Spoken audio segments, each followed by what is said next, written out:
is James Bond and I love to get plastered. I bang heaps of bitches cause I'm a smooth bastard. I tell them I love them, then I fuck off back to London on my jetpack. That's how I roll. I need heaps of gadgets cause I carry a shit gun. After killing my enemies I like to make shit puns, like the time I asked this guy who was crushed by a milk truck, got milk as he died.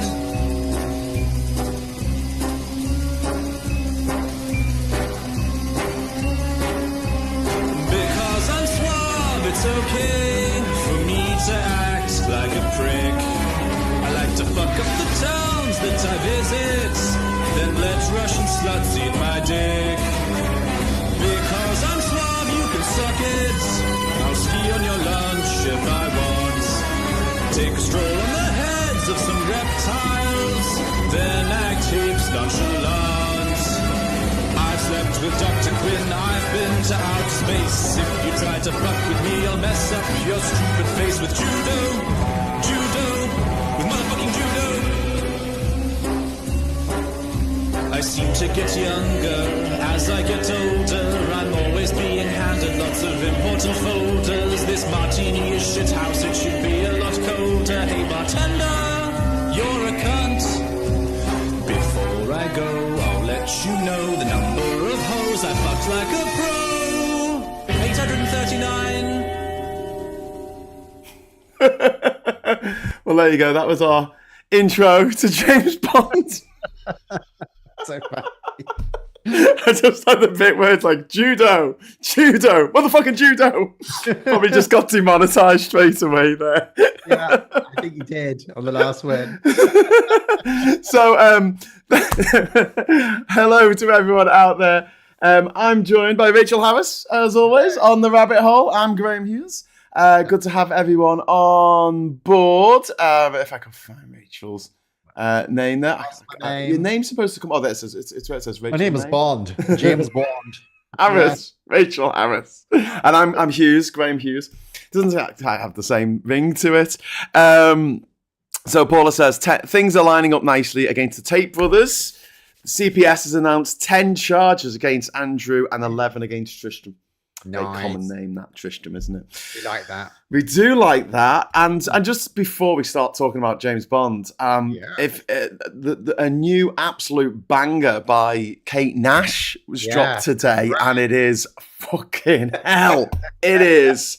It's quite something. I tried to share it on Facebook, and Facebook pulled a face at me and said I was trying to share pornography because of the still. The still was a bit saucy. Was a bit saucy. Was in, it was.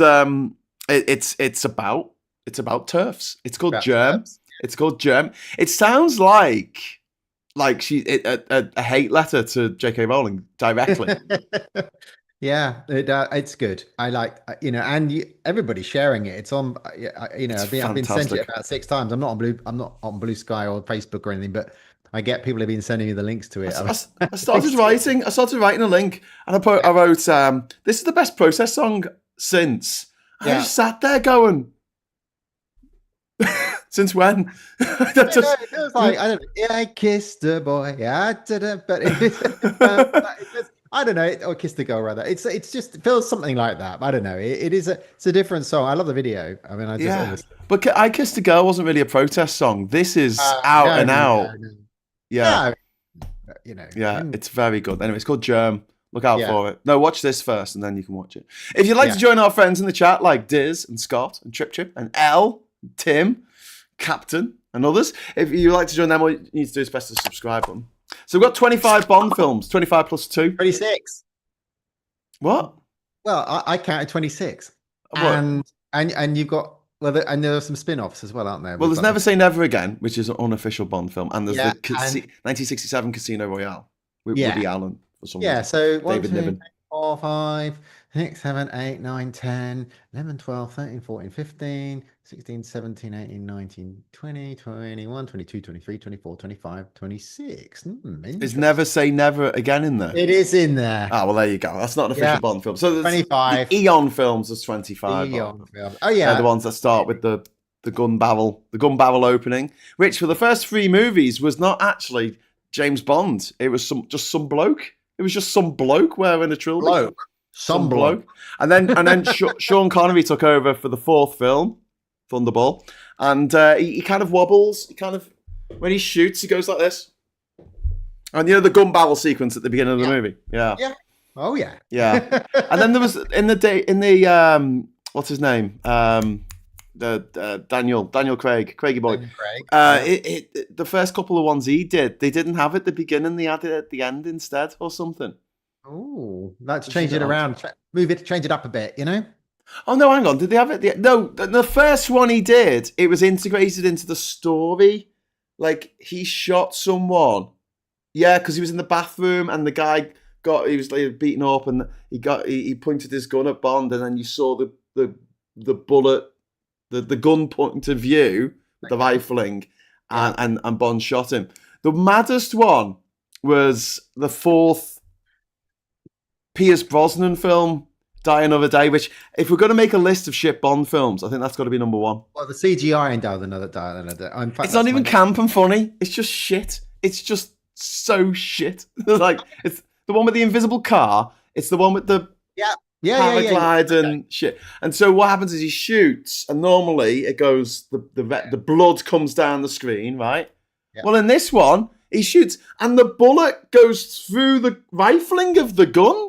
Like, as he shot the other guy in the gun? Like, how does that even... And it's a shit CGI bullet as well. It just looks so corny. And like, is this Austin Powers or is it James Bond? Yeah, it's a bit of a funny plot line. I mean, I thought the good bits were the bits like when he ends up in the North Korean prison and they're torturing. That was kind of nice. I thought when it started, and I remember seeing it was kind of gritty. It was gritty to start with. So, and then it just got daft. Yeah, so when it starts and Madonna's sort of theme tune starts, you think, oh, this is going to be good. He's in North Korea and there's scorpions stinging him and all that. And then there's the bit where he sort of swaps him out and he's the portray. It started out okay, but then the plastic surgery bit and the Icarus-y and let's start a war. And I thought, okay. So this guy's from North Korea and he wants to kill Bond or something. And so what he does is he has plastic surgery. And he becomes Western. There's a slight bit of like racism in all this. There's a James Bond film where James Bond has plastic surgery to become Japanese. You only live twice. Yeah. We obviously brush over. It's amazing what you can do with plastic surgery these days. And not only that, he gets rid of his North Korean accent. Yeah. He also manages to get onto the Olympic fencing team for the UK. Yeah. Which I don't know too much about it, but I imagine that would be quite difficult to get onto unless you actually went to a private school for 13 years.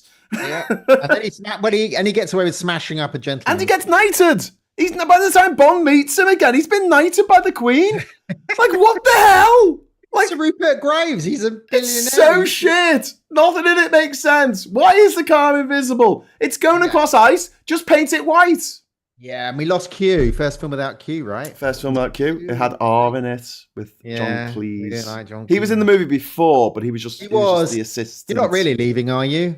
One thing I've taught you is never let them see you bleed. And secondly, always have an exit Bond. I only watched that last week. Desmond Llewellyn, was it? Who played Llewellyn, yeah. Who played the Q quarters. I like there was one of the Timothy Dalton ones where I think it was Living Daylights. He got to get out and about a bit. He got involved in the actual adventure. It was things are turning nasty. It's when his accent slips, which is just an excellent line in the second film. But I like the Tim Dolphin films because I love Roger Moore. I love all the Bonds. It's like Star Trek captains. You can't choose one. You have to, because they're all different for different reasons. And it was kind of more, they're quite violent. Those two films are violent. And the Roger Moore ones hadn't been that violent. You know, David Edison, who was in Journey to the Bottom of the Sea, ends up getting his leg eaten off by a shark. I mean, some guy explodes in a pressure chamber. It's violent. Yeah. Oh yeah. Bond's always been violent. Yeah, but shocking. Roger Moore wasn't violent. It was like, oh, I think he got the point. Laugh, laugh, laugh. You know, it was the deaths weren't. Oh, but in those two films, people thought, "Wow, that's pretty violent." You know, his wife, Edison's wife, gets murdered on their wedding day. I mean, it's pretty serious stuff. I thought it was Felix Leiter's wife. Yeah, Felix Leiter's wife. Leiter, David Edison, the actor. Oh, Edison. No, okay. Journey to the Bottom of the Sea, 1960s. And I mean, it was. It was a 15 when it came out in 1989. It was a 15 because it was before the 12th certificate came out, and it was one of the films, along with Gremlins, that they really, really pushed to get the 12th certificate, and they finally got it for Batman. I'm Batman. Which is, I honestly, out of all the Batman movies that we've had, I think that's the best. The first one. Yeah. Not the Dark Knight. Not the Dark Knight Rises. Yeah. What's that, Bane? He's saying that everyone needs to listen to him. Okay, Bane. That's great. We're going to listen. Yeah. And once someone calls him Goatsy Face, you can never look at him the same way twice. Anyway, Tim Ballum, thank you very much for the £5 super chat. Woo. Will the Tates get put on a non-swing for their own protection, as they will be on remand in the UK? Well, they deserve to go on the non-swing. Definitely. I've got a message here from Monsieur Jim Gems that says, I prefer Die Another Day to Spectre. Spectre is boring. Spectre, interesting. Well, it is a bit like... I'm inclined to agree. Hello, cuckoo. Right, Spectre, I think... Okay, right. So we're going to make a list. Okay, worst Bond we'll work from the films. bottom up. We'll see what of them are good. Otherwise, we're never going to be in a priority. Anyone else got a worse Bond film than Spectre or Die Another Day? We need an argument. We need an argument. You can't just say, I thought don't like was George shite. Lazenby. Hated it. That Lazenby film rocked, because you can't treat it as a Bond film. You have to treat it as a love story. And then when you watch it as I cry my eyes out in a love story where he's like, love story. Diana Rigg is beautiful in that film, and there's a bit where he escapes and he's on the ice rink and he's shivering and he's going to get caught by the baddies, and she skates up to him and he looks up and there's her face. Oh my god, I was crying my eyes out of that bit. Queen of Thorns, lovely. And then it's like, it's Tracy. We'll get going in a minute. I should have bought a bulletproof windscreen. I don't know why we didn't. It's the only car I've got that doesn't have a bulletproof windscreen. But anyway, Tracy, bad ending. We have all the time in the world, sang Louis Armstrong, but they don't. Spoilers. Yeah, but I mean, do you want Bond to be married and all these sexy women saying, please, Mr. Bond, bed me? And he's like, no, I can't. I'm married and faithful to my wife. It was just the soundtrack is great. That skiing, da, da, da, da, da, da, da, da, da, is brilliant. Okay, we've got a vote here for Octopussy being terrible. Okay, right. Oh, yeah. That's definitely. Okay, I've got two things to say on Octopussy's defense, right? Yeah. This is my treatise in defense of Octopussy. First of all, serrated fucking yo-yo as a killer weapon. Come on. Who doesn't love that? I mean, you only need to find a room that's like, it has a balcony that you can actually stand up on the balcony over someone's bed. Yeah. Brilliant. If you don't have that, you're probably a bit fucked when you're trying to use it as a weapon. We can do a load of those. If you go to No Way to Die, the guy has a room in that Russian base on that island where bomb comes in and he disappears through the floor by the coffee table. It's like, I'm going to have to put that lifty round thing by the coffee table so I can escape quickly when somebody comes into this room on this remote island where they're almost never going to do that. Yeah. And we're getting love for Octopussy. The other thing is, it was filmed in a lot of it was filmed on location in Udaipur in India, and it's really cool. You go to Udaipur. Well, I did 20 years ago, and every single cafe and restaurant in the evening has a TV on. And what do they have on the TV? What do they have on the TV, Rach? Octopussy. You knows it. It's good. I mean, I like Louis Jourdan as the actor that plays the villain. I think this is going to go off with a big bang tonight, General. I know, but it will. I mean, it's great. It's a great actor in it. But it is a bit of a weak plot line, right? Yeah, I mean, and there's a little bit of racism. I'll keep you in curry, ha ha ha, with the money. Oh dear. Scott sent 5 Politics Social gift memberships. Thank you very much, Scott. That's very kind of you. So now Annie is okay. Oh, are you okay? Are you okay? Are you okay, Annie? Copperbird, turns out Annie is okay. And Copperbird, Trevor Hill, Tess Lowe and Eva R are now members of the channel. Welcome, new members! Woohoo! This is exciting. And thank you very much, Scott. That's very kind of you. It's very generous. What else have we got here? Someone mentioned that The Rock was a lost Bond film. I'll go with that. The Rock, you mean the one on Alcatraz? Yes. It's a lost Bond film. So after 1971's Diamonds Are Forever, yeah, Bond is captured by the Americans, right? And he's put in a hole for 20 years. And he comes out and he's exactly Bond. He's just an old Bond who's been in a hole for 20 years. But he plays it like Bond. Also, could be argued that the Indiana Jones trilogy, because there are only 3 films, are actually he's Bond's father. So Indiana Jones gets it on with a Scottish princess, probably Merida from Brave, and in this fictional world that we are creating. And the output is James Bond. Well, I will argue that the Temple of Doom is a little bit like Octopussy in plot, you know.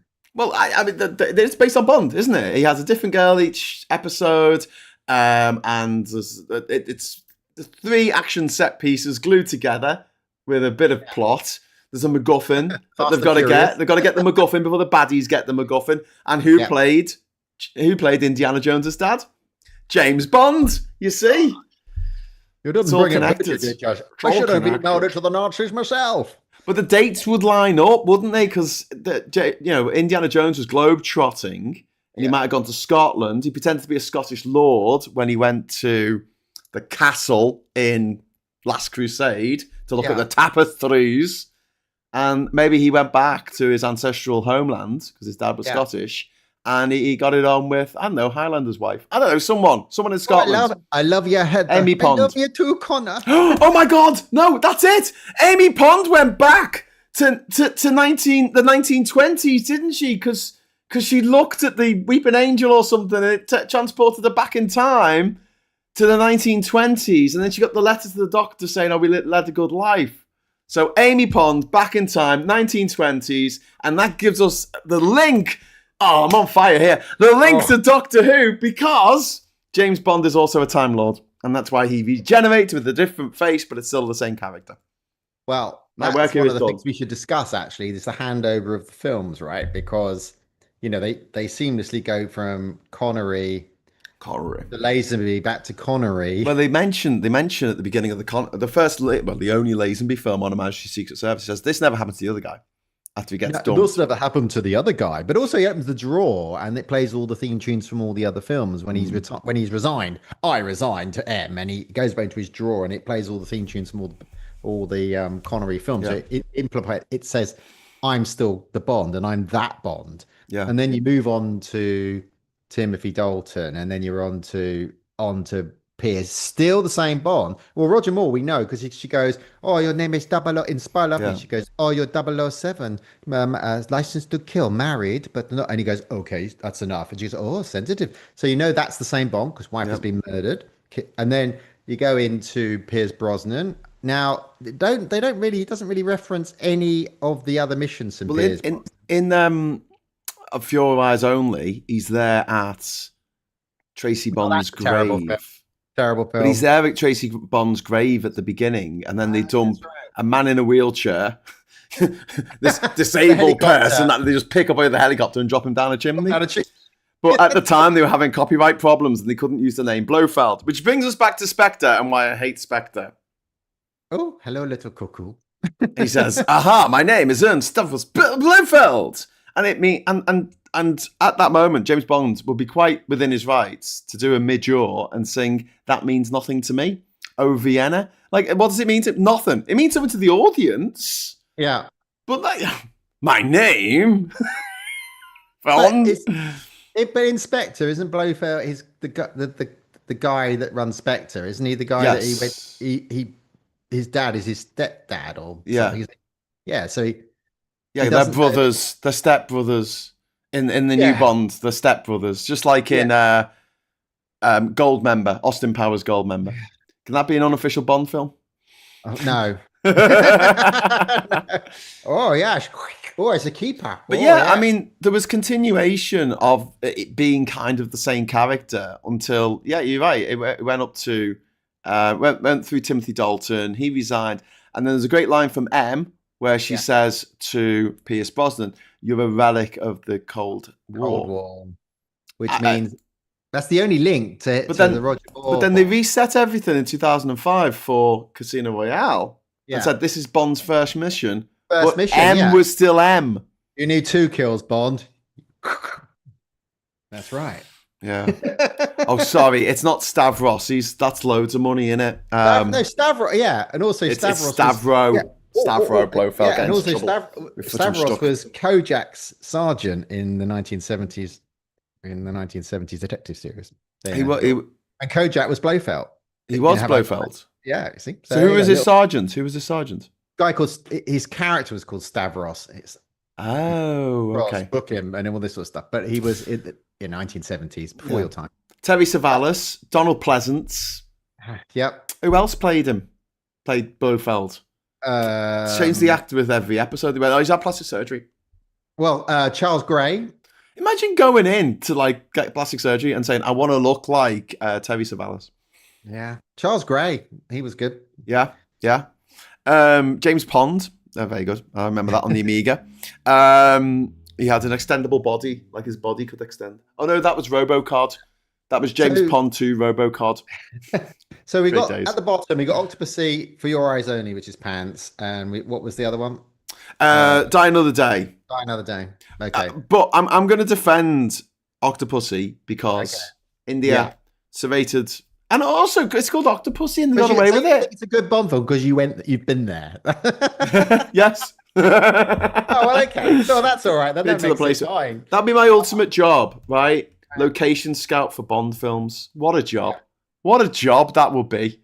But yeah, Spectre, no redeeming qualities. Come on, everyone in the chat, tell me what was good about 2015. I think it was 2015 it came out. Well, the problem with the Daniel Craig films, I love number 1, Casino Royale was good. Number 2, Quantum of Solace. Then you go to Skyfall, brilliant. I really like Skyfall. Except he had one job. Yeah. He had one job. Spoilers for anyone who's not seen it. It was to protect them. That was his one job. Yeah. And he did mess that up. Plan was fucking awful. Right? Yeah. Why would you go to your Scottish castle? I mean, and take an Aston Martin. I mean, I don't know. It wasn't. But the guy knew where he was, and out he goes with his chopper. That bit with the chopper. Why don't you just pick up an old lady from the pub down the road and take her to the mansion and leave M in a guest house on the other side of Aberdeen or something? Yeah, you could have done that. I mean, it was like the bit with the chopper, though, where it goes bow, bow, bow, bow, bow when it's flying. And he goes, how are we going to get him to know where we are? And he says, I'll leave a trail of breadcrumbs. So he leaves his thing out so that the baddie from No Country for Old Men knows where they're going, and he knows he's got M with him. So why not just pretend that you go in there and then have, like, I don't know, a fake cardboard cutout of Judi Dench, and it's like, surprise, motherfuckers! Yeah. There's some nice touches in that, though. The guy, when Bond is touching him up, and he goes, does this make you feel uncomfortable? He goes, how do you know this is not my first time? I thought that was great. And the line where he blows the guy away, he goes, last rat standing. Brilliant. Yeah. Great line. I mean, but there was also that really daft bit where they plugged the USB pen into the government computer. Oh, God. Yeah, I know. Nobody does that. I mean, every company in London says, don't plug your own USB. Don't plug a random stick into someone. We found this stick, Bond. Okay, well, we'll stick it into this computer that's actually attached to the MI6 fucking database. We've got to vote for Goldfinger as one of the worst. Oh, the trouble is, it's a bit like, and this is my argument. I watched the Sean Connerys, but they're harder to watch later in life. So I loved the original Star Treks, right? When I was a kid in the 60s and the 70s, I loved them. Then you go through Voyager and all the other stuff. When you go back to that, it's a bit wibbly, it's a bit set wibbly wobbly. You love it because it's original and you remember it being a kid. So when I go back to the Connerys, I like them. But the villains are easily defeated, and they're kind of like, it's harder to watch, right? Because the gadgets defeated with judo, motherfucking judo. But some of them are easily. I mean, the villain, right? So So Craig's set of films that I was going through. So Quantum of Solace is a bit, and then you get to Spectre, very, but Spectre's meant to be this all-rounding, consuming. Mr. White going, you don't know where we are. You don't know who we are. You don't know anything about us. Ha ha ha. Then that bloke pops up in number 5 with the stupid island and kills the entire Spectre. Kills them all. Yeah. Just like that. Yeah. And it's like, wow, well, that was easily defeated, wasn't it? No, it's just it kills everyone except for Bond and Ana de Armas. Yeah. And it's like, okay, so you killed everybody on your secret island with your funny garden and your spinning table, coffee table that lowers down. And you're really easy to kill. I mean, you're no threat at all. And it's like I could have killed him. I mean, he didn't intimidate me. He wasn't a bad villain at all. He didn't. I'm going to put No Time to Die as one of the worst Bond films because he dies. And why would he stand? Why would he stand on the island and spoiler alert, and go, well, I could swim off and be fine. I mean, I know there was this stuff. But I can't be with the woman I love. No, he can't be with her and he can't be near her because he's got the thing that might kill her. But he could always WhatsApp her and go, I'm in Africa. I'm on the continent of Africa now. Sext her. He could sext her every night. Yeah. As only James Bond could sext someone. Emojis all over the shop. Well, unless that virus, if he comes into contact with somebody that could come into contact with her, which is the only reason I could think of him not surviving. So if he meets you, and then when you meet her, she dies because he's met you. But they didn't really explain that, so I wasn't sure. Also, No Time to Die, it had no through line. What was good about the originals is that they were based on the book. So they were daft. They had gadgets. And James Bond's very different in the books, by the way. He's an alcoholic. He's grumpy. He's more like if you ever watch the Harry Palmer films. Hello, I'm Harry Palmer. I have noticed that about the you. Ipcress File, Funeral in Berlin, $1 Billion Brain. There were 2 others, Midnight in St. Petersburg, and there was another one. There was 5 of them. Yeah, and anyway, the fourth Protocol, which is a later film, he's playing Harry Palmer in that, but it's it's one with with Pierce Brosnan in it. Playing the Russian. Roger Forsyth. But yeah, he was that was more like the Bond in James Bond. He wasn't that suave. He was an alcoholic. He didn't want to do the more like. Did you watch Slow Horses? I haven't yet. He came across more like the Gary Oldman character, a younger version of the Gary Oldman. Like he didn't really care in the books, but at least the books had to have it was written by one person, so they had all the ideas in their head all at the one time, and they got from the beginning to the middle and the end based on the ideas of one person, stitching it all together and trying to pluck up all the plot holes. Whereas No Time to Die, it was just written by a committee. It was so evidently written by a committee. It reminded me of that old story, about the monks who had to draw a lion or something, and one of them had only felt its tail and said it was like rope, and another one, and they ended up drawing this thing that looked nothing like a lion because they only had like a compartmentalized idea of what a lion should look like, and it was. They'll never put up a statue to a committee. That's all I can say. Some of the books, I mean, the book, The Spy Loved Me. When you read the book, it's a love story set in a hotel, and and none of them are. A lot of them are. They've nicked the title. Yeah, but they haven't really made the. I mean, Quantum there's a film. Solace was a short film, short book, wasn't it? Yeah, short story. And also Solo by William Boyd is really, really good. I think it's set in Africa and some sort of mercenary rebellion-y kind of thing. It's really good. They haven't made that into a film yet, but it was good. I mean, it was set in the 60s, I think, as well. So. Some of the books, a lot of authors have had a crack at Bond, but they've not made some of those into films at all, and they won't. The reason why Hidden Eye doesn't like Goldfinger, and I fucking love this, it's because it wasn't about a gold finger. The Man with the Golden Gun was about a man with the golden gun. GoldenEye was about a space program called GoldenEye, which was named after Ian Fleming's residence in Jamaica was called GoldenEye. But yeah, it's about a man called Goldfinger. Yeah, who was named after a modernist, brutalist architect who, just like me, Ian Fleming fucking hated. Yeah, they dubbed his voice as well, didn't they? Or did they dub his voice in that? They dubbed the guy in Thunderball. They dubbed his voice. Yeah, they dubbed his voice. Yeah, the Italian actor. Did he have like a thick West Country accent, like Dave Prowse as Darth Vader in Star Wars? He's had an Italian accent. He was an Italian. So they definitely dubbed his voice very much so.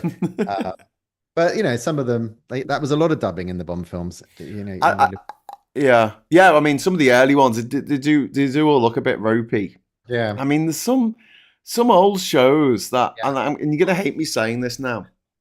Yeah. I think we should redo them with AI, and I don't mean like remake them all. It's just the opening shot to, like, I think it's Marnie. It's an Alfred Hitchcock film, and it starts off as this brilliant helicopter shot of a city, and it zooms into a window, and then you see what's happening in the window.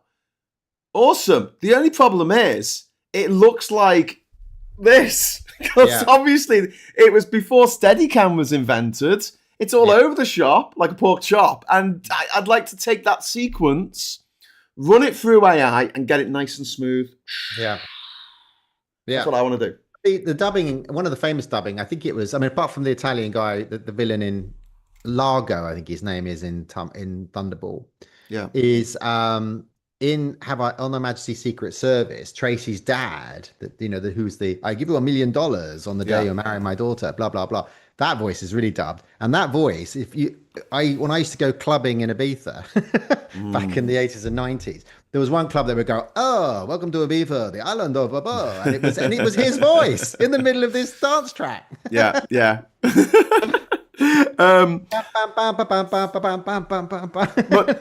But when we've talked about Bond before, I've mentioned this, and something that Christopher Nolan said about it, which I've been saying for years: when they're going to reboot Bond, do it like Mad Men, set it in the 60s. Oh yeah, set it in the 50s and 60s, so then you can be misogynistic. You can, but do it in a way that exposes how much we've changed, how much we've grown and developed since those dark days when everyone was a big sexist, misogynistic, racist, homophobic. Yeah, but that's the day that you told us. If it came out now, based on the books as Fleming wrote them, you'd get all these right wingers going, "We want that world back." Well, that didn't really happen with Mad Men, because he was miserable. Spoilers. John Hamm. Yeah. Hamburglar. He was miserable. He was much funnier in that comedy where he plays the guy. It's the girls that are hiding in he buries them in the ground and tells them the world's ended. Is John Hamm and Kevin Bacon, are they in a movie together? Is there a Ham and Bacon special? Oh, see what I did there. The gammon would love that. Yeah. Okay. Ian, thank you very much for the £2 super chat. Bond with a broad Mancunian accent. Nasty. Well, we had that with Doctor Who, didn't we, with Christopher Eccleston? Yeah. There's a North. She says, "You're an alien. How come you sound like you're from the North?" He says, "Other planets have Norths." Yeah. What's that screen? What does that screen do? Yeah. It gets the football. I want a James Bond in 1940s Lisbon. That would be very cool. Yeah. I mean, setting it back in the day and then using it as a way of showing how much we progress, and like stuff like technology. You could use technology that was around then, that isn't around now, or they thought that it might be, but it's primitive to us now when we've got phones. we've got smartphones. But I mean, Christopher Bowl says, "Do I remember correctly? Steadicam was developed for Rocky." John Dykstra, I think, was the guy who invented the Steadicam. He was the special effects coordinator on the first Star Wars movie. There's a brilliant documentary about all this called Light and Magic. It's Light and Magic. I think it's just called Light and Magic. It's about industrial light and magic and how it all got started. But Rocky 1975, I think, that predates Star Wars. Yeah. But the Steadicam technology and also the computerized cam technology where you could do several passes with a robot arm in exactly the same way at exactly the same frame rate over and over again, and then you could build up layers and create battle sequences like in Star Wars. And one of the things that they did in Star Wars to make the spaceships not look like they're on a string, like they do in a lot of 1960s and 70s sci-fi, was the spaceship was actually fixed. It was the camera that moved. So it made it give the illusion of movement, which was really, really clever. But yeah, Don Dykstra, he fell out with like everyone he worked with at ILM, and he wasn't asked back for Empire Strikes Back, and he's still pissed off about it to this very day, because he's the guy who like gave birth to all this. But he was a mad hippie. Like George Lucas turned up a year into the production of Star Wars, and he turned up in Industrial Light and Magic, and they hadn't got anything done because they've been making the kit to get it done. They've been making these cameras. They've been making all the special effects stuff they needed to make the special effects. And he was like, right, I need special effects now. And they went to a junkyard and got loads of stuff and stuck it together to make the spaceships. And that's why Star Wars ships look like there's something you'll find in a junkyard, because often they are. Ivan, thank you very much for the £20 super chat. Wow. Best Bond for me. That's really kind of you. Best one for me, Roger Moore. Best Bond films, his first, Live and Let Die. I do love Live and Let Die. Baron Samedi. Yeah. Domino. A lovely day. Who plays Domino? She's gorgeous. I think that Sheriff P, what's his name, is hilarious in it. My cousin Billy Bob Bolt, and all that kind of stuff. He comes back in. Oh God, what's the one he comes back in? Is it the Man with the Golden Gun? Man with the Golden Gun, isn't it? Yeah. He goes, "You're that secret agent." Because he's a kind of secret agent. He's working for our guy. Secret agent on whose side? Yeah. Great lines. Solitaire, not Domino. I'm thinking of the wrong movie. Solitaire. Jane Seymour. Jane Seymour. I don't think that was very funny. Brilliant. Thank you very much for the super chat. View to a Kill. Second best, View to a Kill, with Max Zorin played by Christopher Walken. That's violent, right? Machine guns. They machine gun a couple of hundred people in a cave at the end. Pretty violent. It's got Grace Kelly in. Not Grace Kelly. What the fuck is wrong with me? It's got Grace Jones. Grace Jones. Jesus, it's been a long day. For me. I have really struggled to understand Bond films after Roger Moore finished. I think there's a reason for that, Ivan. It's that they ran out of original stories to tell. They started making up Bond films based on the name of a short story or the name of where Ian Fleming went to brush his teeth once. Yeah. He went to the dentist. I mean, Roger Moore's good, actually, because, I mean, Live and Let Die, because obviously Bond has to be sort of his late 30s, early 40s, because he's a commander in the Navy. So Roger Moore was after doing The Saint, and he's done, The Persuaders. He's seasoned, ready to go, but he got old because he did 8 films or 7 films, and so he got old over that period, and he had some work done by View to a Kill. He doesn't look like Roger Moore of Live and Let Die, but one of the things I really liked about it is, so the early ones, there's a really good documentary on BBC Two. It's on iPlayer, I think, about Roger Moore's life, and it's brilliant. His wives, and how he got the roles, and what he used to do before he was an actor and stuff. One of the things that the reason he got so good by the time he got to The Spy Loved Me and stuff is he said, I just stopped playing Bond. I just played myself, so I could be quippy on camera, and those jokes are mine. That's who I am.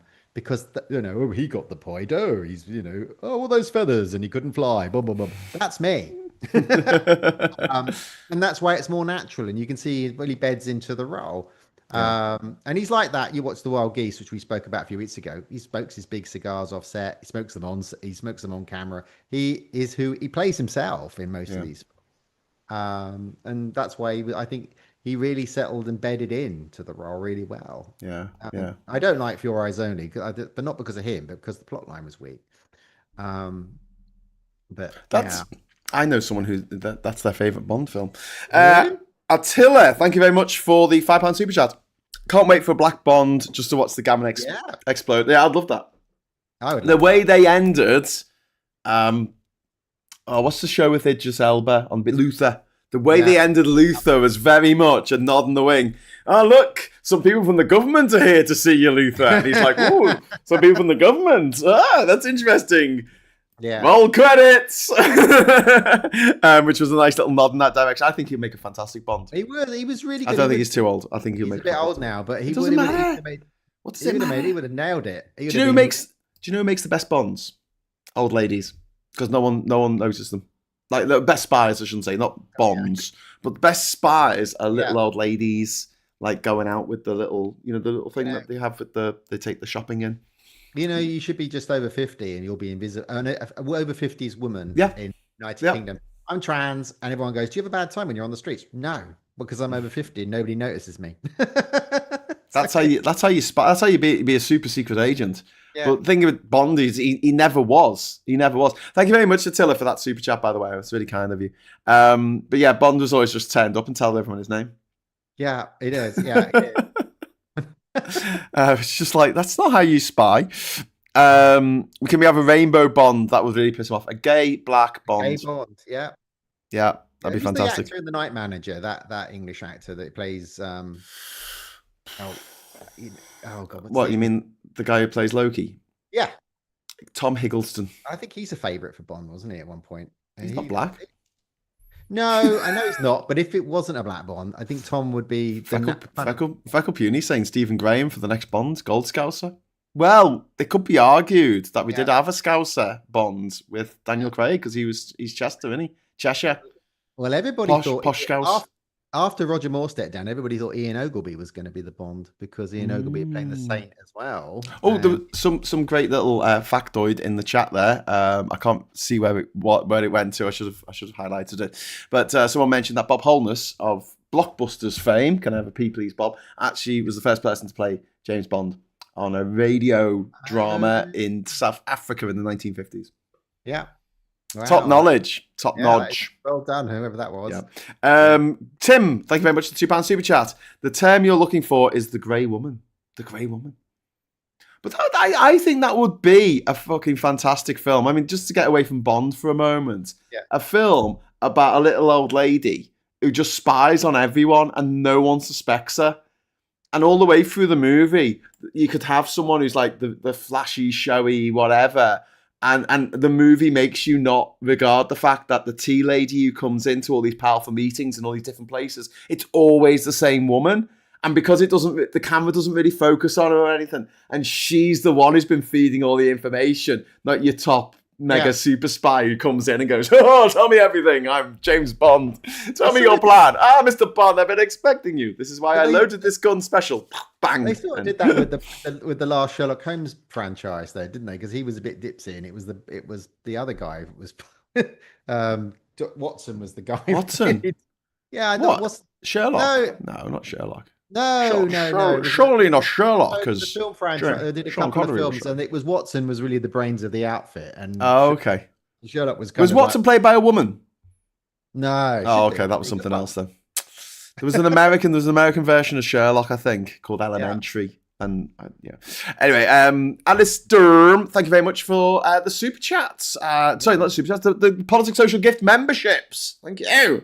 Thank you, Alistair. That's very kind of you. Now we have Rebs13, Sop Coppen, and Anne, Lecky Victoria, or Lise Victoria, and Elvin Archer. You are now members of the channel. Welcome. Hey. New members. This is exciting. Ian says, this movie synopsis that Graham is spouting sounds like my nosy neighbour. Yeah. It'd be a good twist, wouldn't it? Like, you're following this spy around the world who's all suave and sophisticated. And then at the very end, you realise that it wasn't them doing all the spying because they die, right? And you're like, oh, well, that's the end of the movie. But it was the woman who was giving the tea, cleaning the room, bartender, the hostess on the plane. And it was the same woman all the way through. You get someone who's not a famous actress, and that's the twist. That'd be cool. Let's make that movie called The Grey Woman. There you go. There's a script for you, Graham. Thank you. Another one. I know. It's in Graham's scripts ideas. The Grey Lady. So, what's the word theme tunes? What are we going to go for? Which Bond theme are we going to go for? That's a good question. I have a real soft spot in my heart for Louis Armstrong. Yeah. We have all the time in the world. Look, I'm getting goosebumps. Swear on my life, I'm getting goosebumps. You can see it in 4K maybe. That's just by thinking about it. During the film. The theme tune to On Her Majesty's Secret Service is da da da. That goes bum, da da da da da da. What do you mean? Do you mean the arrangements of the ba-da music, or the actual theme? Because I often talk about this rock hard movie quiz that I used to do in Liverpool, They used to have like a 10 question thing where it was like movie themes, and they'll play themes from different movies, and it would be like incidental music or something. But it wouldn't necessarily, if they played something from Gremlins, it wouldn't necessarily be it wouldn't be that bit. It would be another bit of that same score. Yeah. And you're like, oh god, what's this from? Anyway, one time they did, I think it was 15 tracks, and it was like, this is going to be a special Bond theme tonight. And then he played the first one, and it went da da da da da da, and we're like, okay, which film? Whatever. We'll just put like Goldfinger for that. And then the second one came on, it went da da da da da, and it was a different arrangements because each Bond film has its own arrangement. And those Monty, whatever its name, there's also what I call the roof running across the hill, running across the roof, punching one guy at a time music, which is sort of bum bum bum bum bum bum bum bum bum bum, and it's like the guys attacking one at a time, and he punches them. They've used that a few times. The running across the roof music. So, although I do have a soft spot for Louis, I will put him in third position. Second position, we're going back to Octopussy, All Time High. Was it Rita Coolidge who sang that? Fucking brilliant song. All Time High. Yeah, that's all right. Yeah, okay. But this time I know it's for real. Oh, come on. Come on. Because Joe went there, but okay. Yeah. Let's keep going. Yeah. Well, I went to the recording studio when she was singing it. But number one has to be Carly Simon, Spy Who Loved Me. Nobody does it better. Fucking awesome. Absolutely incredible track. Okay. What are you thinking? Well, for different reasons, I like the opening bars of Casino Royale. Ba ba ba ba ba ba ba ba. That's great. It as first Bond, Tottenham Court Road Theatre, and it started with that, and I went, "Oh, this is going to be good." So that was. I really enjoyed that. What about theme? What about theme tunes? Well, that was the theme tune. That was the. I mean, like the pop song that goes with it. Well, that was the pop song. Like, that's the opening bound. The Living Daylights. Well, that was Chris Cornell, wasn't it? You Know My Name. It's a song, yeah. Okay. The opening. So you're going to have Chris Cornell. Yeah, I'm not going to say. Rest in peace. My bet. I really like. Weirdly, as a kid, I really like the music. The opening music of Her Majesty's Secret Service, which is you like the Louis Armstrong, which is in the film. Yeah. I like because they use it in the skiing. Da, da, da, da, shh, da, da, da. I really like that bit of music. And when you're banging along a motorway at 100 miles an hour in Germany, that's a great bit of music to play. Yeah. So I really, really like that. And then I'm sort of, I don't know, I really like some of the Pierce Brosnan one. Which one do I like? GoldenEye with Tina Turner. Didn't she sing GoldenEye? Yeah, I'm just having I think Pulp did a song for Tomorrow Never Dies or whatever it's called. Tomorrow Never. They did a song for it. Garbage was one of them. It got rejected. Yeah, I think Garbage got that one. Yeah. Or maybe they got World Is Not Enough. I can't remember. Yeah, I can't remember I think it's The World Is Not Enough. The World Is Not Enough. Yeah, I like that. Yeah. Gareth T, thank you very much for the super chat. Spy Who Loves Me, Just for the Lotus, and the HMS Fearless. Die Another Day was great, but only because I helped build the bridge in the opening. Well, that's pretty cool. Wow. So I've got a couple of links to Bond. First of all, Heather, my mate Heather, Stuart Weiss, she's the model at the beginning of License to Kill. She shoots the gun. She shoots the gun in the opening sequence, and that's my mate Heather. And another friend of mine, her mum was in two Bond films. Valerie Leon, her name was. Okay. And she was in an official Bond film. I think she was in Spy Who Loved Me or something. But also she was in Never Say Never Again. So she's one of the few actresses who's actually been in two Bond films. Wow. Which is quite cool. And she married... Here's a connection for you. So I know her daughter, and she married the guy who commissioned Monty Python on BBC. Jeez, there you go. That's a link. Thingy Mills. What's his name? Oh shit, I can't remember. Something Mills. Alistair there you go. Mills? No. I'm gonna have to look it up because otherwise it'll annoy me. It wasn't John. I think he was an actor, John Mills, wasn't he? Monty Python.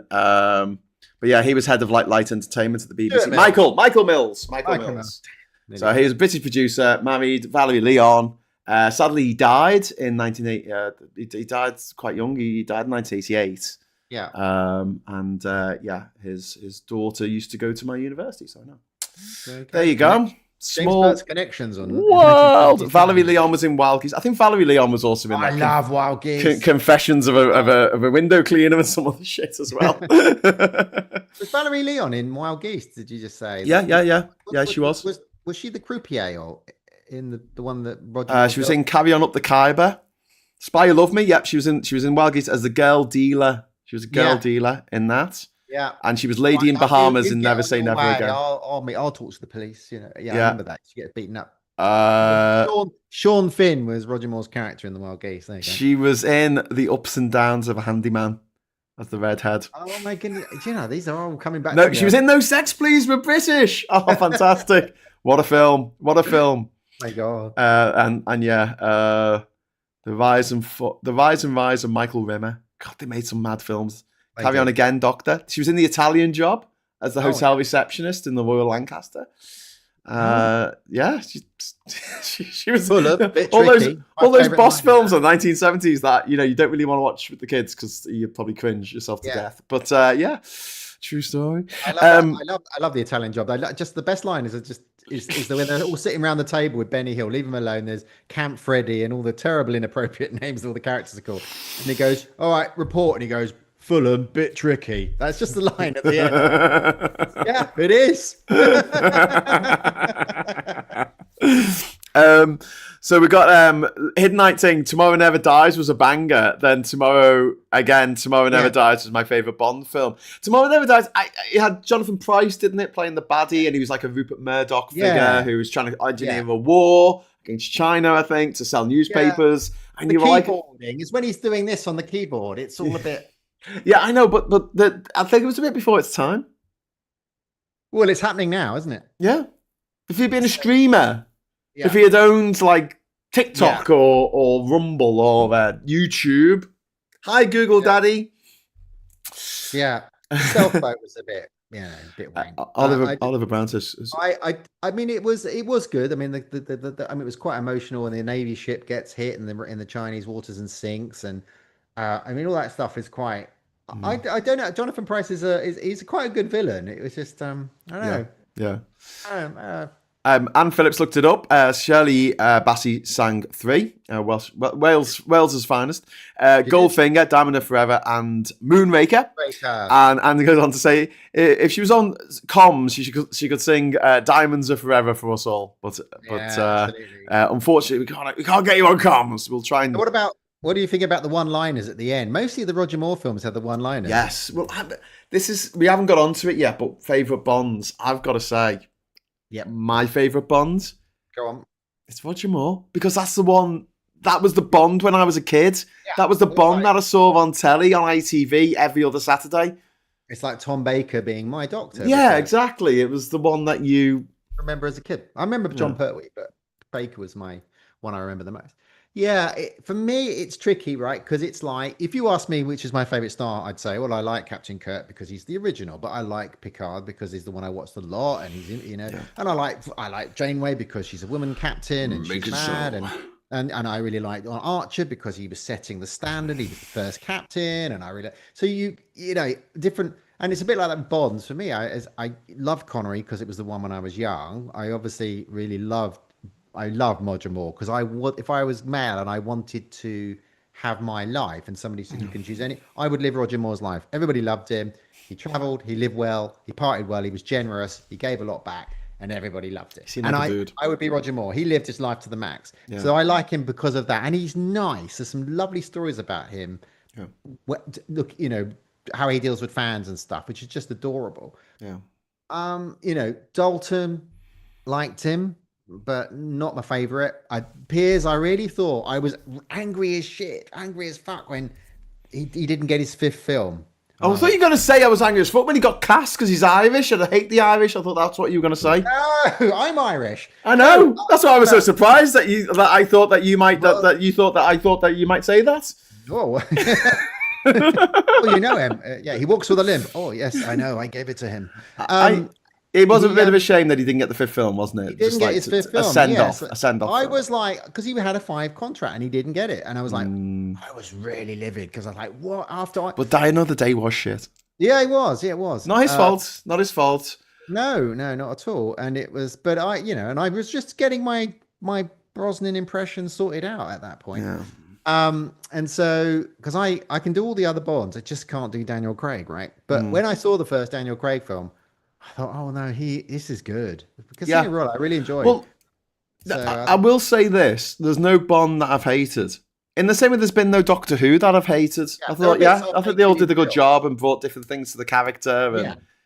And there's some people out there who go, oh, I hate Pierce Brosnan. Oh, I hate Timothy Dalton. Oh God. That Australian guy. What was he doing? He's rubbish. And no, Lazenby was really good. I think they're all right. Yeah, he didn't get sacked from that role. He resigned from doing it because he got bad advice. Yeah, he was really good. He was told not to get typecast. Yeah. All right, mate. He was really good at it. Bad advice. Yeah. L in the chat says Janeway was the best. Hey. There you go. I like Janeway. Hidnight says, I love Dalton as Bond, but Moore is my favourite. Plus Dalton and Brosnan were just perfect. Like your older brother. He's just such a lovely guy, in and out of films. He's just, Well, you say that, but Joanna says that she didn't like Roger Moore because he felt creepy. Or the character felt creepy. Well, yeah, the character's creepy because it's like, oh, well, we've got some time to kill. Oh, we've got some time to kill. Oh, hello. Looks like he's attempting re-entry, sir. Yeah, but it's a little bit inappropriate PC wise because they're always, it's like, it's like the woman pushing him off. Oh, get away. Oh, all right then, kiss. That, that is a bit rapey now. And it's like, that wouldn't be something you would do now. And it was like, but back then, he was always like, well, let's kill half an hour. I've got some time. And every woman he beds, but they do that less and less as they go on. We understand you don't see really Daniel Craig jumping into bed very much stop doing it by him. There's occasional, with Vesper and stuff, but I don't know. Yeah, I mean, but that was who Bomb was, written in those books, and that's it was the 70s and the early 80s, and so it wasn't a PC world where we know that was inappropriate. Now we look at it and go, oh, it's like, it's a bit different. It's a different time, isn't it? You have to put your 80s and lens on. Yeah. Veg Pie there with £5 super chat. Thank you very much, Veg Pie. Hi all. My next neighbour was composer John Barry's daughter, Susie. Her ringtone was the Goldfinger theme. Cooler than the old imagine. I like a bit of John Barry. Like the Dunbar theme. And someone was mentioning about the theme tune to All Time High. Pulp did a cover of it. Who mentioned that? Sheena Easton, wasn't it originally? David Arnold in the 1990s. He did a CD of covers. Yeah, and they inspired some amazing covers. And I don't know if it was on it, but the Radiohead version of Nobody Does It Better is one of my favorite cover versions of all time. Yeah. Yeah, do you remember? But Sheena Easton because she was famous from a television series, wasn't she? She did one of those. What was in at the deep end or something? It was one of those celebrity. It's a royal knockout. It was, but it was one of those. It was one of those, making dreams come true, racing drive. And they let her record a record, and then it became a hit. So and that I think Modern Girl. I think it was a Modern Girl. I think it was a Modern Girl was the first track. And then she gets to do the Bomb song. Yeah. Ian, thank you very much for the super chat, Ian. When watching more, my mum's mate would ask, has he shagged her yet? I'd say no, it's safe. But yeah, he was getting a little bit long in the tooth towards the end of the series. Yeah, that's why he retired. I mean, he said that in his biography that it was getting embarrassing. He was like 40 years older than some of the girls he was bedding. It was a bit awkward. Yeah. So it was a different time though, isn't it? Yeah, different time. Freckle Peony says the bed hopping pretty much ended with Dalton due to giving a bad impression in the middle of the AIDS crisis. Oh, that's interesting. Yeah, interesting. I mean, Piers was a bit of a womanizer, wasn't he? He was. He was. The world is not enough. Click. But Don't they? He tries to get on under a parachute or something in Cuba, and then all the Americans turn up and like, no hanky panky going on here, sir. I think it's keeping the British end up, sir. It was called The Big Time. Sheena Easton. Thank you. The Big Time. I looked that up. Yeah. Wasn't there a Suede song called The Big Time? Suede. Now he's in the big time. And here it is, Merry No, Christmas. that's Slade, not Suede. Don't know why I bother. Anyway, apparently someone's married to the BBC political editor, Simon Jack. There you go. Well, there you go. Yes. Connections. Paula says, Daniel Craig was really good in The Girl with the Dragon Tattoo. But as Bond, no, just no. Just that, that's it. No. It's tricky. He's really good playing that detective in those new films. Yes. But Glass Onion and stuff. Yeah. I loved him in Layer Cake. It's just the dog's bollocks. I loved him in Our Friends in the North. Him and Doctor Who and Mark Strong and my mum loved that. McKee. What's her name? Gina McKee. Thank you. Who was also in Brasseye. Oh, yeah.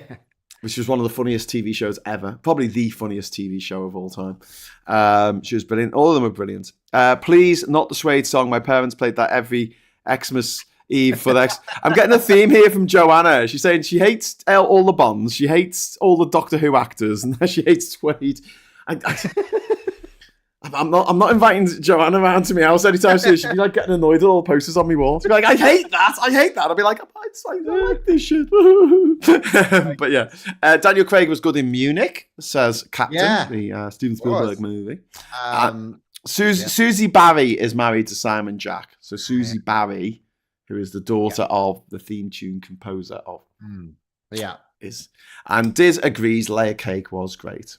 Layer Cake's just great. I mean, is that the one where he says we're in their own fucking business? There's some hippie in jail for like moving £50 million worth of cannabis. He's like, we're in our own fucking business, mate. I just liked. It had a lot of bit parts in it. And I just remember the bright yellow Range Rover with the iron. I told you about this before. The black iron on the bonnet. I put the iron on the bonnet in shape on his Mark P38 yellow Range Rover. It's a good film. It's a standard plot line. It's like This City Is Ours. I told you about with Sean Bean. It all goes wrong when they try to do something that they've not done before as a drug. The Gentleman film with Matthew McConaughey. That perfect drugs, perfect scheme, and then he wants to retire, and it all goes wrong. The Layer Cake. Perfect scheme, perfect drug running, never get caught. Then he wants to retire, and it all goes wrong. It's the same kind of plot line in all those drug films. The guy that's done it, he's done it under the police noses. Everybody likes him. He's a gentleman drug dealer. He's a great bloke, but he wants to cash out, and that's when there's 4 of those films out where it always ends up. Everybody's vying, and they want to fuck him and take his money and take over the bit. It's been done a few times, but Layer Cake is the classic. Yeah. Joanna says, Graham, if you had a party every year from about 9 to 16, where each year they invited half the neighbours, tons of booze, and the worst music you could imagine, including blackface, you'll get it. Bloody hell. Is that what Suede did to you? Motherfuckers. Wow. No wonder you like Suede. If Brett came round to my house pulling that kind of shit. Hip a tie? Oh, don't mind if I do. But Bernard Butler's such a doll. He's such a darling. He's such a darling. How can I stay mad at you, Bernard? He's not part of the band anymore. He's not been part of the band since 1995. Go on, sorry. No, is it Mortimer Maries when they used to do the At Home with Slade? That was hilarious. Yeah. Have you seen any of the new Doctor Who, the series? Have you watched any of them? All. Right. I love it, right? And no spoilers because I'm not fully up to date. I think the final episode's this week. I've not seen the last one. And I've seen a lot of episodes of Doctor Who, a lot of episodes, and there are so many where the baddie comes out and he goes, "I am such and such, the such and such is such and such," and then sorry, I almost said James Bond there, and then Doctor Who says, the Doctor says, "Well, I am the Doctor." Doctor? And then they go, okay. And then he pulls a lever and they all die. And I'm like, can we stop doing this thing in Doctor Who where someone says, you know, I'm this person and I did these things and I did this. You should be scared of me, Doctor. And he's like, I'm not scared of you. I'm the Doctor. But it's like, I mean, we're back to Bond, which is a nice link back. I mean, crap villains. Come on, fave villains, worst villains. The worst, my favorite villain, but my worst villain, all at the same time, is Drax. He spends, he's the richest man in the world. He builds the space station that nobody knows about. He's got 5 shuttles. For some reason, he has to nick the British one because one of his has developed a fault, which he can't fix for some reason, even though he's got loads of them. And he doesn't need another shuttle, but he nicks the one, which is how he gets found out. Yeah. Then he goes to his space station with all his, you know, they all go into the Ark 2x2, all the lovely couples going off to the island. It's all up to the Americans rock up in one shuttle. I've told you this story 100 times. There's about 6 of them in that, and then 80 of them flood out. But we know it only holds about 12 people because we've seen them on camera. But like they were already there. Let's get on. They were already there. But there's a laser fight, and then they were already there. The Marines blow his space station up, and I mean it's just bollocks. I mean he's just like, just shoot it. he caught Bond 3 times and he still didn't shoot him. Yeah. And it's like, oh, for God's sake, you keep evading these amusing deaths I keep arranging for you, Mr. Bond. Yeah, he does. Because you keep leaving him in a room. Veg Pie saying sounds like Elon Musk. He does. I will leave you in an easily escapable situation with one inept henchman. Sorry, I just wanted to mention it was black lace, not black face. I read it wrong on the side of the screen. I thought they were. I thought that the parents were turning up in blackface for a party, but it's even worse than that. It's black lace, who I think sang "Adju Goo Goo Goo" or something. They sung like baby songs or something. Dude, that's the one. Elle's pointing out that Katie Montgomery's got to be on later. She is. She's got to be on at 8 o'clock tonight. So I really recommend. It's a brilliant watch. I've been watching that. I love watching Katie. She does it. She serves a bit of good news, bit of bad news, a bit of good news, and she serves it up with sugar. It's really well. She's really well. Absolutely fantastic. We need. I mean, why hasn't she got her own TV show? That's the kind of person that should. Pardon? Building up a following. I know. But like, if she was on TV talking about this stuff, or even just as a punter, you know, where they always ask knobheads what they think about stuff. Why don't they get someone on who's got the life experience and actually knows what they're talking about? And British media won't let us in. We're not in the papers and we're not on the telly. They won't let us in anywhere anymore. They don't. Bastards. We're bastards. But after this, and before you go off and watch Katie's channel, please consider watching the new music video from Kate Nash, or the new song from Kate Nash. Yeah, it's great. I will put the link in towards the end of the show so it doesn't go off the screen. Yeah. But so come on, baddies. Apart from the baddie, what's his name? Drax. Is it Drax in Moonraker? Yeah. He's not a bad baddie, is he? He's just like, the world's fucked. We need to start. I loved him. Yeah, no. I liked him. I love him because he's brilliant in the Day of the Jekyll. He plays the French police trying to catch the Jekyll in the original Day of the Jekyll film. He's a great actor. He's a great villain, but he's just so easily defeated. And he was just like, one shuttle of Americans rock up to your 6 shuttles and all your people and all your weapons and all your lasers, and you get so easily defeated. I mean, it's like Stromberg is a good villain, right? In Spy Love Me, he's good. Spy Love Me, yeah, he's good. Similar plot actually to Moonraker. Doctor No, bit crap. Oh god, the big hook for hands. Does he have like 2 hands and they're both hooks, or just one? Yeah, he's got they move, but they give him strength. But he wears the plastic suit and falls in the. I mean, it's like, he's like, push, I win the end. I mean, it was a bit, a little bit. I really like Stalamanga. He was good. Come 007. We both enjoy killing for our country. He's great. Plus, it's Christopher Lee as well, which helps. What about Zorin? What about Max Zorin? Because it is Christopher Walken, but I don't think it's one of his best roles, to be honest with you. No, it didn't do very well View to a Kill in the cinema. I thought he was. Obviously love Christopher Walken. He's done some great films. I just thought violent ending. I mean, the machine gun, all the people. As I said, it's a bit of a violent ending. There was a lot of, at the time, I remember a lot of people being unhappy about the machine gunning of all the guys in the cave.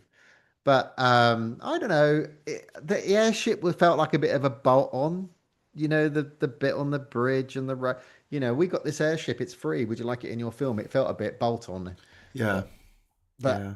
other than that, I don't know. It's okay. I thought it definitely was time for him to go, and I think the brand needed refreshing. Yeah. Yeah. So, That's true. But yeah, there were some baddies that I can't even remember. Who was the baddie in From Russia with Love? Can't remember. it was they were after a lectern. So it was basically you didn't see number one in Spectre, and you saw the Russian Rosa Gleb with the out of a shoe. Who throws their shoe? There was the guy that smoked the cigarette that played chess, and it was a number of people in. She was a good hench person, wasn't she? Was yeah. Club. Did she Yeah. come back? Rosa Gleb. Well, I don't think she did. Isn't she the one who shoots Tracy? Or is that some other actress? No, it's different. No, she's German and the other one's Russian. Different actress, but yeah. Quite similar characters, though, aren't they? Yeah, very similar. It's like number two. Blofeld's mum. Yeah, I mean, Telly Savalas played Blofeld quite well. He was rather camp in the role, and he really went for it. But I don't know. Blofeld didn't turn up till You Only Live Twice, was it? The Donald Pleasance one, I think. Yeah, I think Charles Gray was it Thunderball? He finally turns up. Because it's kind of hinted that there's a bigger thing, isn't there? Because Dr. Who's like, I work for another man. But Charles Gray plays Blofeld in Diamonds for Forever, but he plays the agent murdered in You Only Live Twice. Bit confusing if you watch them all at once. But the Baron Samedi, I know he's a henchman rather than a baddie, but he's fantastic. Well, very memorable. Yeah. Who was the baddie for Your Eyes Only? I can't even remember what fucking happens in that movie. It was the Russian guy. He was in The Brothers, and it was a 1970 series. And he was the sort of paying for the skaters' lessons and stuff. He supposedly betrayed the Greeks during the war, and Topol, who was the goodie, toppled him, so to speak. Okay, so and then we've got I'm just trying to get up to date, but I think Sean Bean. But in License to Kill, the drug guy in that was quite vicious. Yeah. Yes. He's all about loyalty. Oh, the Colombian drug baron. Yeah, he was in Stargate. Yeah. In Stargate, he's in a load of Stargates as well. He was Stargate Atlantis. The Stargate Atlantis. He was good. But he was good. He was a good villain, and he was quite. And it was a violent film, so he was quite intimidating as a character. Yeah. Quantum of Solace, who was the baddie in that, and he was trying to steal Bolivia's water. Green. I think it was Philip Green or something Green. He ran Green Earth. Okay. Go back to Spectre. Yeah. Right.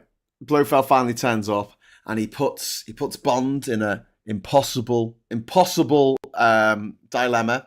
He can either save the woman he loves, or he's just met. He can either save the woman he's just met, or he can save MI5 or something, or MI6.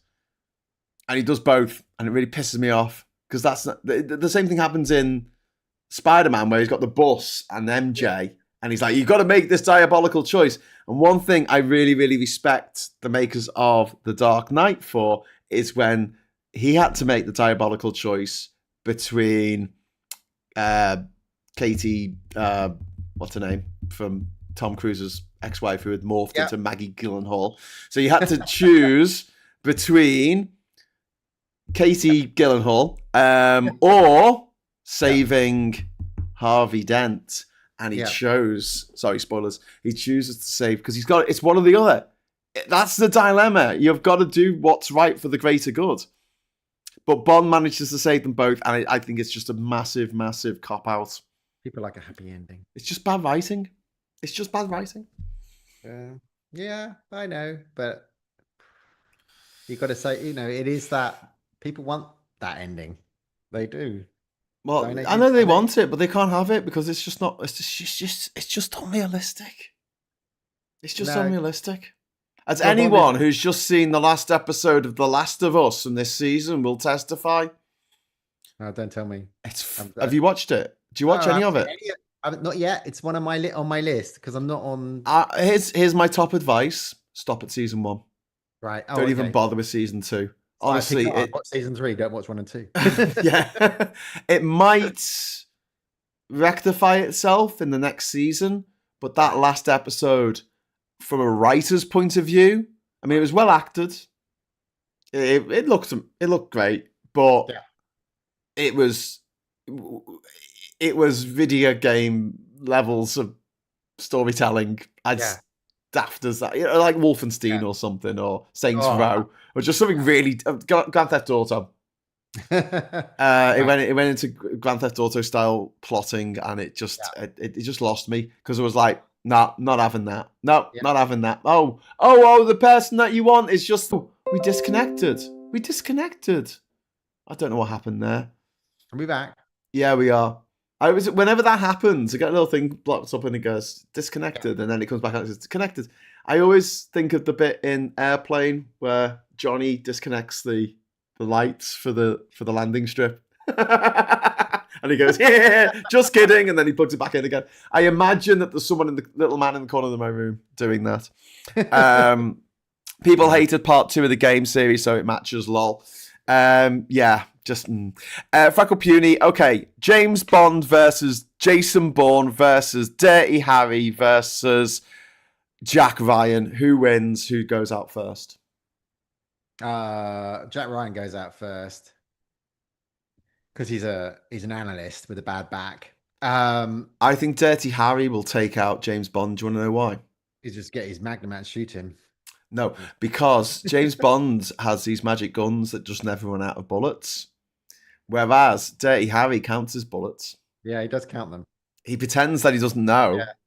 Because in the all the confusion, did he fire 6? Did he fire 5 or 6? Yeah. And do you feel lucky? Well, do you, punk? And James Bond is naughty, right? Because he doesn't like rules. And so he's Wolf for PPK. I know 5 such men that carry them. I think I've killed 3 of them. Well, yeah.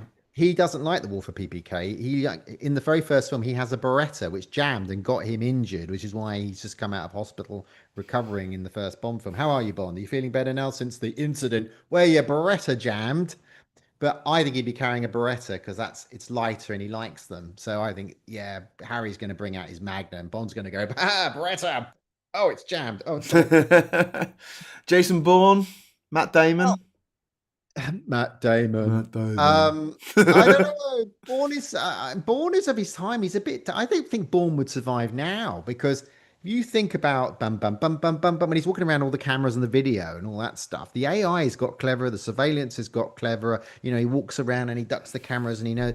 I think he wouldn't survive in this current world. I think he's a 5-year old. He's 5 years ago. We've got another player. Has entered. Jack Bauer, according to Ian, would beat Bond, Dirty Harry, and then scream, "Damn it!"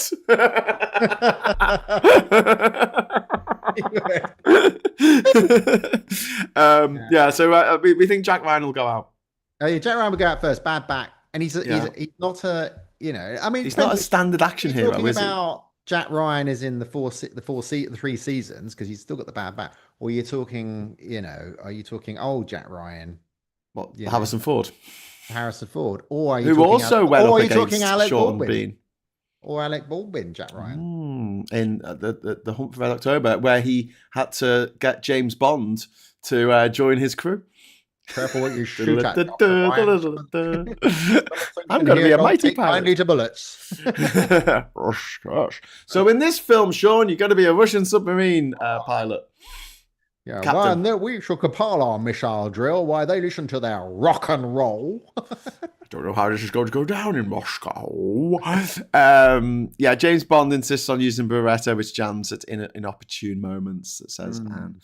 Harry Palmer would outsmart them all. That's what I was thinking, because Harry Palmer wasn't on the list there. I reckon Harry Palmer would set it up like the end of Reservoir Dogs, so they all kill each other, and then he'll just walk in and take the briefcase and walk out like Mr. Pink. That's what I reckon. That's what I reckon happened. So who would win in a fight between all those people? Harry Palmer. That's who would win. Harry Palmer would probably. Oh no, is Harry? He'd be reading a book, and he'd be reading a book in the corner where it's all kicking off. Christopher says Jack Ryan's backstory is he got injured as a Marine and then became an analyst. That's right. A helicopter crash in his third year at. Did he get a Purple Heart? I don't know that. Vietnam, 19. No. Purple Heart. Because my age here. 19 by Paul Hardcastle. Fuck yeah! Come on, am I back on the quiz team? Come on. Oh, that was very good. That. Thank you. You got it. Got it. I understood that reference. Thank you. You are very good. That's why I like the madness is in my head. One man Wikipedia. Ian says, Richard Chamberlain played Jason Bourne on a TV movie years before the Bourne trilogy. It was not a very good TV movie, though. Oh, that's some deep knowledge. Yeah. I'll look that up. Yes, I think we should. But yes, favorite baddie. Who's the favorite baddie then? In the Bond films? Yeah, just to wrap up because we've blattered on a bit too. The three Drax, because I love the actor, but he was easily defeated. Stromberg was great, easily defeated, but he was big. He fought big, right? Nuclear subs. Yeah. And I think in the Timothy Dalton one, I think in License to Kill, the baddie in that was sinister and pretty bad, though really bad at the end. He didn't care about losing all the money and all the lorries full of drugs and all that stuff. Yeah, even as the accountant goes, "We're losing all the drugs," and he went, "Oh, I've had enough of you." It's like, so bad. They are bad villains. They're not good villains. They're easily defeatable, and that's why I hate all of them, including the last one who had the coffee table with the sinking thing on his island. I could have beaten him. None of the villains are terribly bad, but I think Stromberg and Drax were good. I mean, but they were good. What about you? Who is your favorite villain? It's got to be Goldfinger. Do you know why? Because he just he delivers the best line, which is, "Do you expect me to talk? No, Mr. Bond. I expect you to die." It's brilliant. It's absolutely brilliant. Whoever wrote that line deserves a pat on the back. I'm going to go with Goldfinger. Plus, he had Pussy Galore. He had Honor Blackman as one of his hench people. I think they dubbed his voice.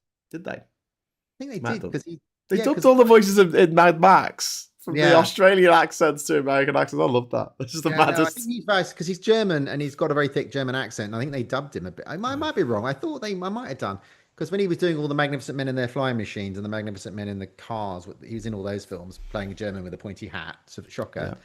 Yeah. He had a quite strong German accent. I don't know. They might have dubbed him, but that up. Interestingly, Thunderball was written by Roald Dahl. He wrote the screenplay for it, and Chitty Chitty Bang Bang, that you might expect to have been written by Roald Dahl, was written by Ian Fleming. There you go. See, you learn things on this channel. Unlike other channels. Never Say Never, because there was the whole producer and who came up with the scripting idea that he won in court, which is why Never Say Never got made, which is the same plot story as Thunderball. Yes.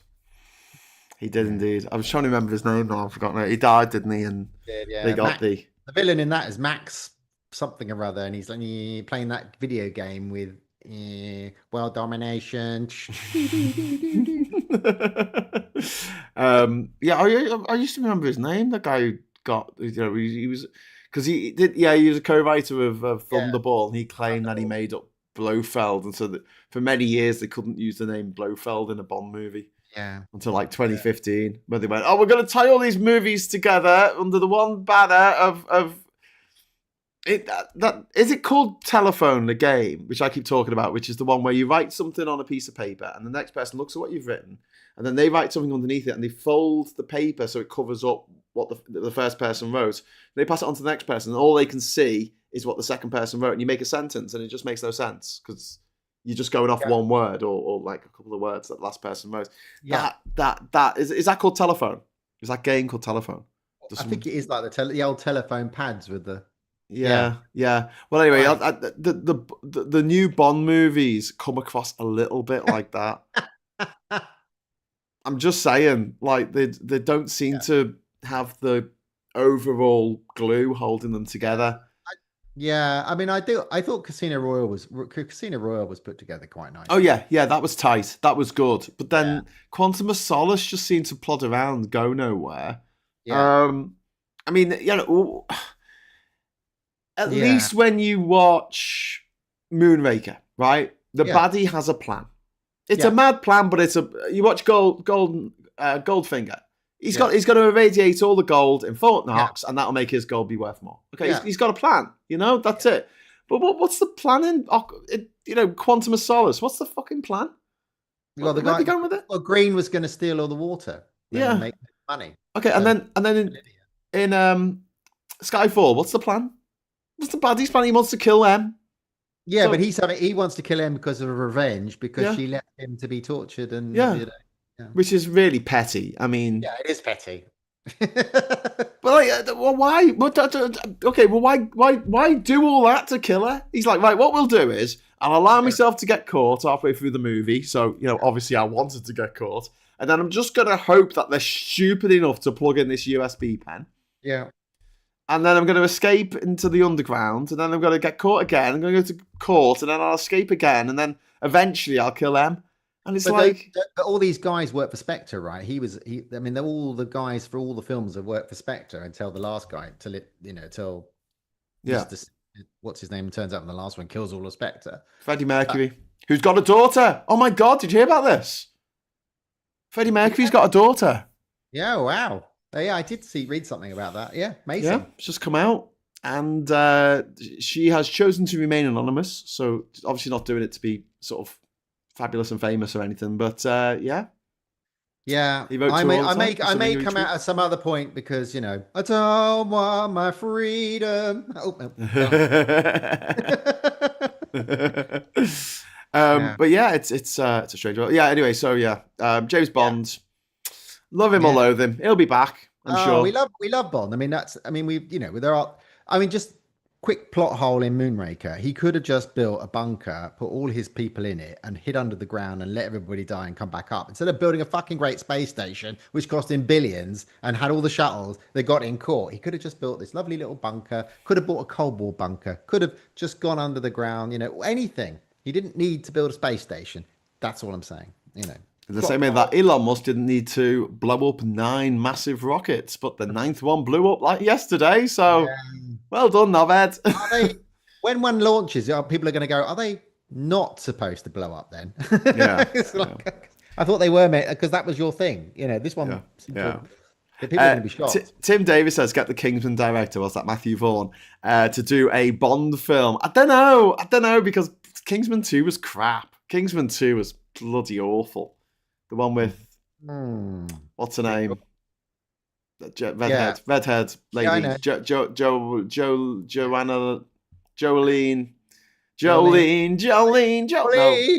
What's her bloody name? She played Clarence Starling in Hannibal.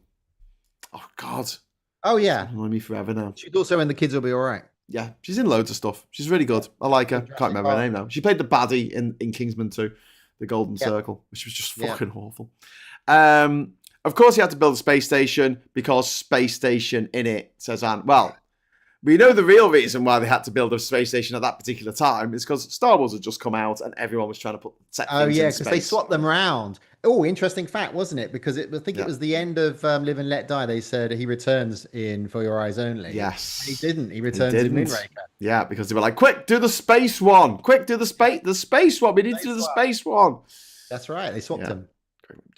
Which was a good move, actually, because For Your Eyes Only, it's like, ugh. Freckle Puny has caught us out. I mean, even though we've got to go. I can hear Catherine in the kitchen. Yeah, I've got to book my dinner. I've got no wife this evening. So I think I've Julianne Moore. Thank you, Joanna. Julianne Moore. And Pete and everyone else who said, screaming in the chat at us. Pete put Julianne Summit, so But yeah, I think I'm supposed to be making dinner tonight, so I better go off and do that. I've got to cook. But that's how bad it is. Before we do, Freckle Puny, no one mentioned David Niven as Bond in Casino Royale, 1967. There were a lot of Bonds in that film, though, because there was Jimmy Bond, and then there was another. Then they all were. Woody Allen was in there. Sellers was Bond, and then they were all Bond in there. Film. Yeah. Very silly movie. Great soundtrack. Yes. Yeah. Well, the best line in that film, is Bernard Cribbins. He goes, he's the cab driver. He gets in and goes, take us to Berlin. East or west? West. Well, that's all right then. Because that's just how it works. Yeah. Okay, everyone. We're gonna tap out now. We better tap out, yeah. Yeah, and I just want to say thank you to everyone for watching. Thanks to everyone who's left the chat and the super chat. I'm just about to put the link to Kate Nash's new video in the chat there. It is really, really, really worth a watch. It's at the bottom, just to be able to click on the link. Katie at 8, please watch Katie Montgomery and send her our love. We also have Darren Christian there with £5 super chat. SpaceX spaceships doesn't blow up. It has a rapid, unscheduled disassembly. An RUD. A RUD. It ruddy blew up. Not supposed to do that. It ruddy well blew up. But anyway, so check out the new Katie Nash song and then go and see Katie Montgomery. It's all the Kates tonight. So in the meantime, I'll say thank you so much to my lovely co-host, Rachel. Thank you. You're very welcome. Awesome Thank you, coming on and talking about anything but politics. Yeah. And until next time, I'll say thank you and hello, good evening, welcome. And we got another super chat in from Sarah saying, keep going. I'm sorry, I've got to eat. I'll faint. I'm wasting away, I tell you. And also Diz says, smash that like, folks. I love the way the people in the chat remind me of what I've got to say, because I should be saying, hit the like button. So if you hit the like button, I will love you forever. Hit the like on the way out. And until next time, I'll say hello, good evening, welcome, and goodbye. Da-dun, da-dun, da-dun, da-dun, da-dun, da-dun.